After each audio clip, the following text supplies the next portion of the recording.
तो दर्शकों को नमस्ते प्रणाम। मैं आपका अपना ठाकुर प्रखर सिंह और रात के 10 बज चुके हैं और कहानी का जो सिलसिला है बदस्तूर जारी है। आज आप लोगों से मैंने लाइव आने की बात की थी, कई लोग शायद इंतज़ार भी कर रहे हों, लेकिन किस्मत ऐसी कि आज लाइव आ नहीं पाया और उसके पीछे वजह थी कि मैं एक माइक के सिलसिले में इधर उधर भटक रहा था और फिर एक माइक मुझे मिला जो ठीक ठाक आवाज़ उसमें रिकॉर्ड हो, और वो किसी और पर्पज़ से है, वो बाद में आपको बताऊँगा।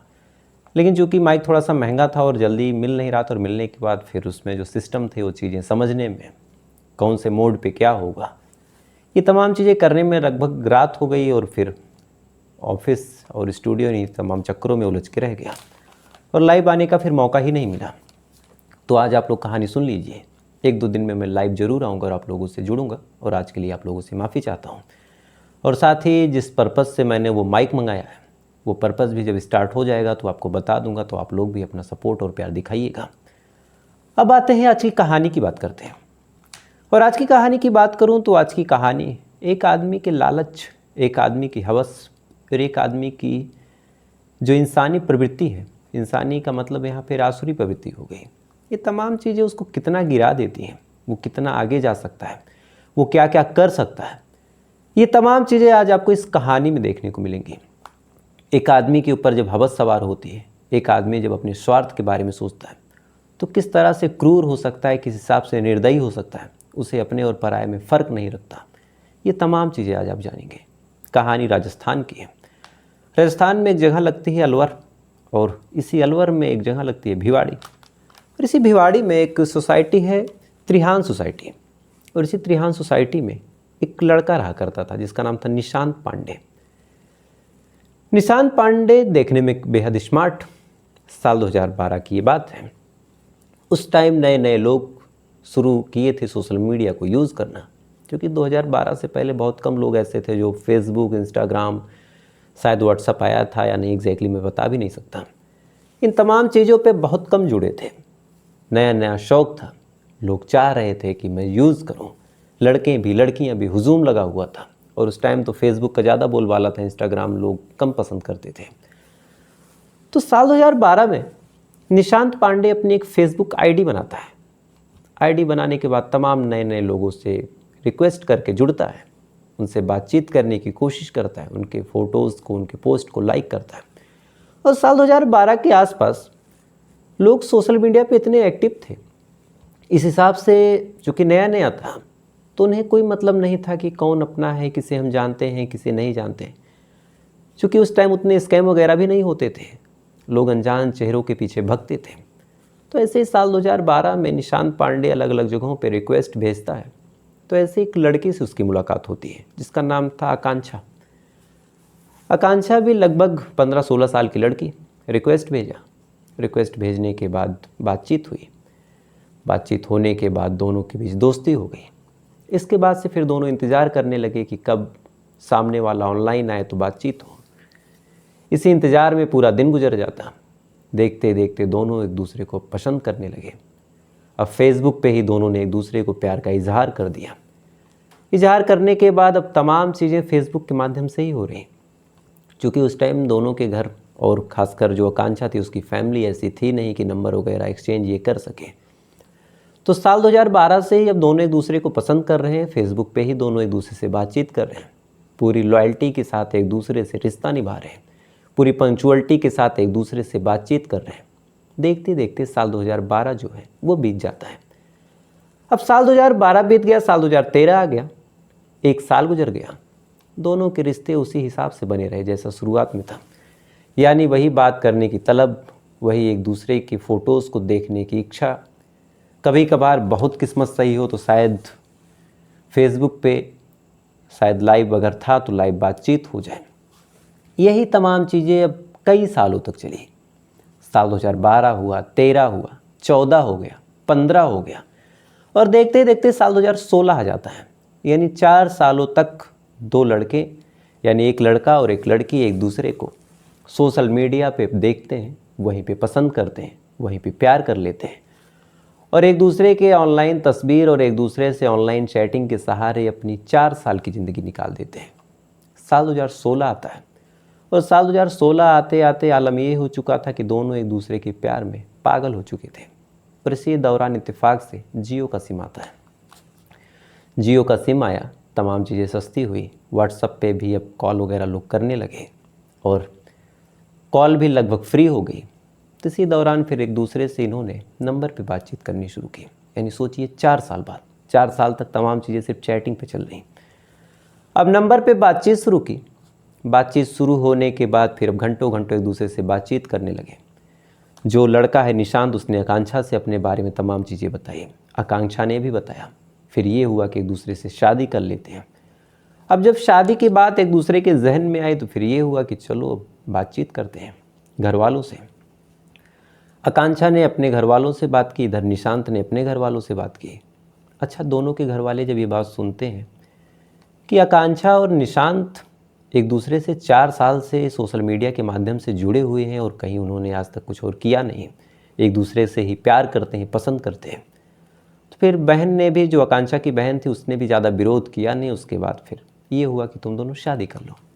इसके बाद बड़े धूमधाम से आकांक्षा और निशांत शादी कर लेते हैं।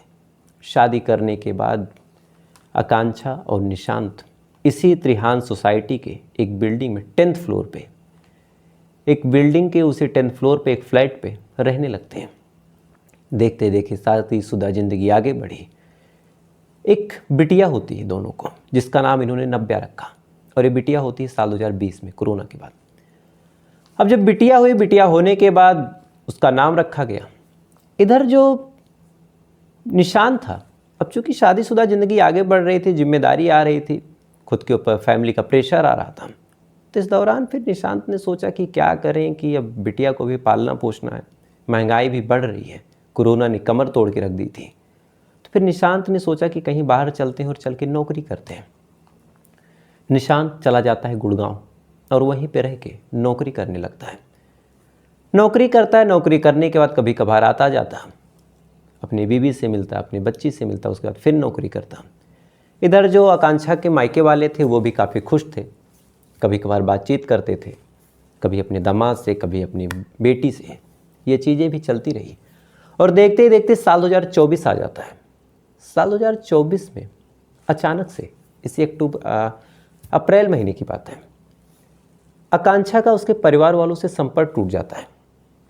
अब आकांक्षा का उसके परिवार वालों से संपर्क जब टूटा तो फिर आकांक्षा के परिवार वालों ने निशांत को फ़ोन किया। खासकर आकांक्षा की जो सिस्टर थी उसने फ़ोन किया। फ़ोन करने के बाद अब निशांत से पूछा कि मेरी बहन कहाँ है। निशांत ने बताया कि आपकी जो बहन है वो हरिद्वार गई है। अब बहन ने ये बात सुनी, उसने कहा कि ठीक है, लेकिन अब हरिद्वार गई है, फिर भी कांटेक्ट होना चाहिए, व्हाट्सएप पे ऑनलाइन आना चाहिए, या फिर फेसबुक इंस्टाग्राम पे कोई स्टोरी लगनी चाहिए। आमतौर पे कोई जाता है तो लगता है। खैर कोई बात नहीं, हो गया होगा कोई दिक्कत। लगभग 1 हफ्ते तक आकांक्षा की बहन ने लगातार फ़ोन किया और इधर आकांक्षा का जो फ़ोन है लगातार बंद, ना व्हाट्सएप पे ऑनलाइन, ना कहीं कुछ और। अब लगातार वो परेशान हुई। उसने फिर निशांत से पूछा कि मेरी बहन कहाँ है, आकांक्षा कहाँ है और मेरी भतीजी कहाँ है, नव्या।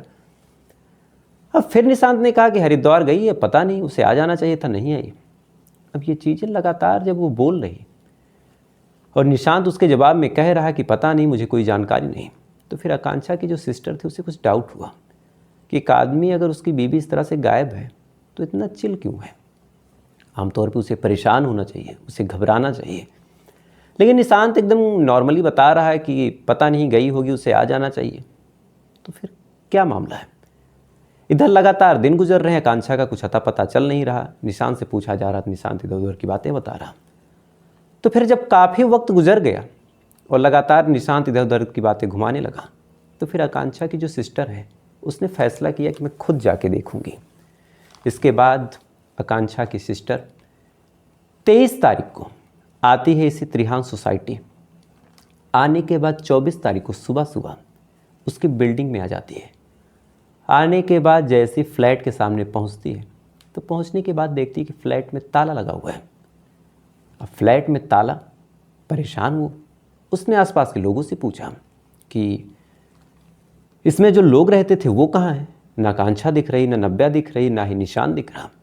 तो आसपास के लोगों ने बताया कि ये लोग तो महीनों से गायब हैं।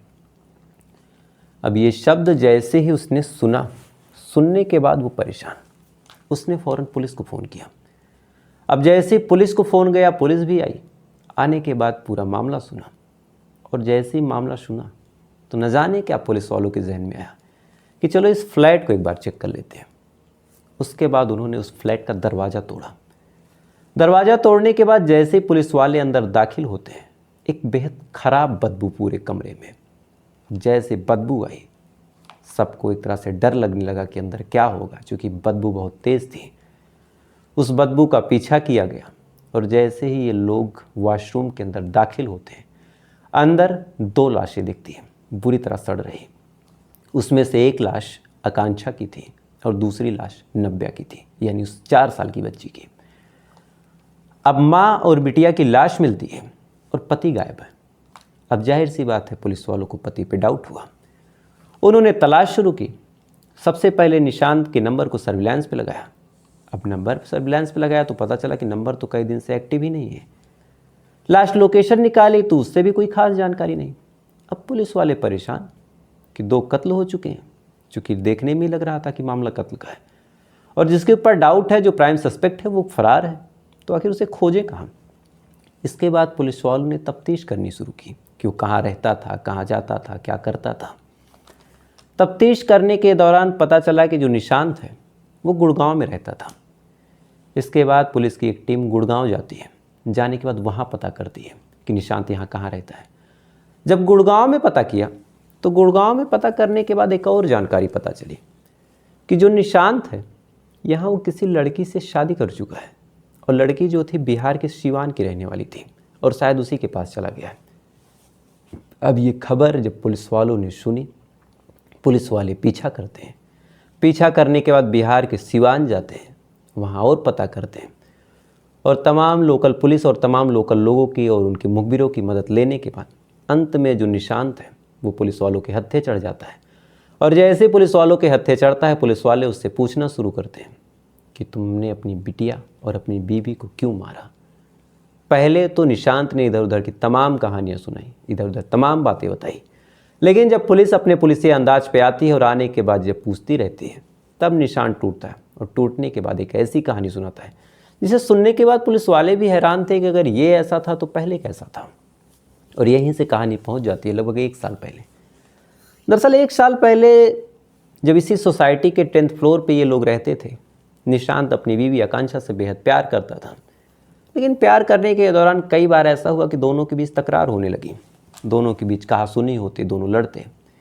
आकांक्षा कुछ और कहती, निशांत कुछ और कहता। आकांक्षा का कुछ और मन होता, निशांत का कुछ और मन होता। इसी बात पे दोनों आए दिन लड़ने लगे। देखते देखते दोनों के रिश्ते में खटास आ गई। इसके बाद एक तरफ खटास थी, उधर जब ये कमाने जाता है गुड़गांव, तो वहाँ इसकी मुलाकात एक लड़की से होती है। लड़की देखने में बेहद खूबसूरत, स्वभाव से बेहद सौम्य। ये तमाम चीज़ें अब इसको आकर्षित करने लगती हैं। उसने उस लड़की से दोस्ती की। दोस्ती करने के बाद पहले तो उसे छुपाया कि मैं शादीशुदा हूँ। उसके बाद उससे प्यार का खेल रचा। लड़की को भी इत्तेफाक से इससे प्यार हो जाता है। उसके बाद दोनों शादी कर लेते हैं। इधर एक बीबी और एक बिटिया जो त्रिहान सोसाइटी है भिवाड़ी में, वहाँ पड़ी हुई है। इधर दूसरी शादी करके अपनी ज़िंदगी काट रहा। लेकिन जब कुछ दिन गुजर जाते हैं तो जो आकांक्षा है उसे भी भनक लग जाती है। अब भनक लगती है तो फिर आकांक्षा धमकी देने लगती है, कहती है कि तुम उसे छोड़ो, मेरे पास आओ, नहीं तो मैं कोर्ट केस कर दूंगी। काफ़ी नाराज़ होती है, लड़ाई झगड़ा होता है। तो ये तमाम चीज़ें जब होने लगी तो फिर उसे लगा कि अब तो मैं बुरा फंस गया हूँ, इसीलिए मुझे अब कुछ करना होगा। तो क्या? तो फिर गुड़गांव से ही वो प्लान करके चलता है कि चलता हूँ और अपने दोनों सबूतों को मिटा देता हूँ और अपनी दूसरी बीवी के साथ में उसके घर पे शिफ्ट हो जाऊँगा। उसके बाद गुड़गांव से वो अलवर आता है, अपने घर पे जाता है। जाने के बाद पहले तो अपनी पत्नी यानी आकांक्षा से लड़ाई करता है। लड़ाई करने के दौरान पहले तो गला घोट के उसका कत्ल करता है। अब गला घोट के जब उसका कत्ल करता है, कत्ल करने के दौरान जो बिटिया थी 4 साल की, वो रोने लगी। उसे लग गया कि माँ को तो मार ही दिया, अब इस बोझ को कहाँ लेके ढोऊंगा। आज छोटी है, कल बड़ी होगी, पता नहीं इसकी परवरिश कैसे करूँगा, और मेरी शादीशुदा ज़िंदगी में कितना दखल देगी, क्या करेगी, अपनी माँ के बारे में पूछेगी। तो इन तमाम झंझटों से अच्छा है कि इसको भी निपटा देते हैं। इसके बाद जो निशांत है अपनी उस 4 साल की बिटिया नव्या को भी मार देता है। दोनों की लाश को वॉशरूम में छोड़ता है और छोड़ने के बाद वहाँ से 9-11 हो जाता है और अपनी बीवी के साथ उसके घर चला जाता है। अब तमाम कहानी जब पुलिस वाले सुनते हैं, सुनने के बाद वो भी हैरान थे कि एक आदमी जिस लड़की से प्यार करता है, 4 साल तक सिर्फ फेसबुक पे बात करता है, फिर उससे शादी करता है, शादी और प्यार की एक निशानी पैदा होती है, अंत में एक दूसरी महिला के चक्कर में इसे ही मार देता है। तो आजकल के लोगों को क्या ही कहना। तो फिलहाल ये थी पूरी कहानी। अब आपसे कल फिर मुलाकात हुई किसी दूसरी कहानी के साथ। तब तक अच्छे रहिए, खुश रहिए, अपना ख्याल रखिए, अपने देश का ख्याल रखिए। जय हिंद, वंदे मातरम।